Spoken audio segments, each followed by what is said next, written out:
Petrol diesel ದರ ಏರಿಕೆಗೆ ಕೇಂದ್ರ ಸಚಿವ ಕುಮಾರಸ್ವಾಮಿ ಕಿಡಿ. ಸರ್ಕಾರದ ದುರಾಡಳಿತದ ವಿರುದ್ಧ ಜನರೇ ದಂಗೆ ಏಳಬೇಕು, ಜನರಿಂದಲೇ ವಸೂಲಿ ಮಾಡಿ ಜನರಿಗೆ ನೀಡೋದಕ್ಕೆ ಮುಂದಾಗಿದ್ದಾರೆ. ಬಿಜೆಪಿ ಜೆಡಿಎಸ್ ಪ್ರತಿಭಟನೆ ಮಾಡೋದಕ್ಕಿಂತ ಜನ ದಂಗೆ ಏಳಬೇಕು ಅಂದಿದ್ದಾರೆ.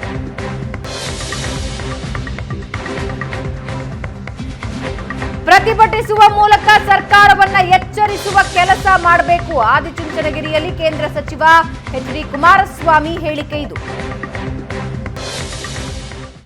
ನಿನ್ನೆ ಡೀಸೆಲ್ ಮತ್ತು ಪೆಟ್ರೋಲ್ನ ಸೆಸ್ಸನ್ನು ಭಾಳ ದೊಡ್ಡ ಮಟ್ಟದಲ್ಲಿ ಏರಿಕೆಯನ್ನು ಮಾಡಿದ್ದಾರೆ. ಅದಕ್ಕೀಗಾಗಲೇ ನಮ್ಮ ಎಂ.ಬಿ. ಪಾಟೀಲ್ ಹೇಳಿಕೆ ಕೊಟ್ಟಿದ್ದಾರಲ್ಲ, ಗ್ಯಾರಂಟಿ ಕಾರ್ಯಕ್ರಮ ನಾವು ಅನುಷ್ಠಾನಕ್ಕೆ ತರಬೇಕು, ಮುಂದುವರಿಸಬೇಕು ಅಂದರೆ ನಾವು ಈ ಟ್ಯಾಕ್ಸ್ ಹಾಕಲೇಬೇಕಲ್ಲ, ಅದಕ್ಕೋಸ್ಕರ ಸರ್ಚಾರ್ಜ್ನ ಏರಿಸಿದ್ದೇವೆ ಅಂತ ಹೇಳಿದ್ದಾರೆ.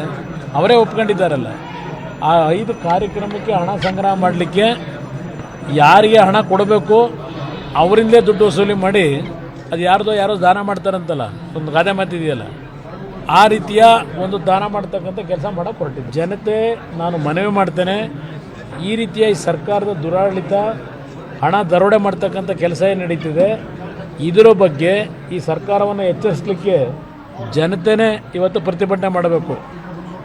BJP ಪಕ್ಷ JDS ಪಕ್ಷದ ಪ್ರತಿಭಟನೆಗಿಂತ ಹೆಚ್ಚಾಗಿ ನಾಡಿನ ಜನತೆ ಈ ಸರ್ಕಾರಕ್ಕೆ ಎಚ್ಚರಿಕೆ ಕೊಡಲಿಕ್ಕೆ, ಒಂದು ಜನತೆಯ ದುಡ್ಡನ್ನು ಸರಿಯಾದ ರೀತಿ ಬಳಕೆ ಮಾಡಿ, ಸದ್ಬಳಕೆ ಮಾಡಿ ರಾಜ್ಯದ ಅಭಿವೃದ್ಧಿಯನ್ನು ಮಾಡ್ತಕ್ಕಂಥ ನಿಟ್ಟಿನಲ್ಲಿ ನಾಡಿನ ಜನತೆಯೇ ಈ ಸರ್ಕಾರದ ವಿರುದ್ಧ ಪ್ರತಿಭಟನೆ ದಂಗೆ ಏಳಬೇಕು ಅನ್ನೋ ನಾನು ಹೇಳಲಿಕ್ಕೆ ಬಯಸ್ತೀನಿ.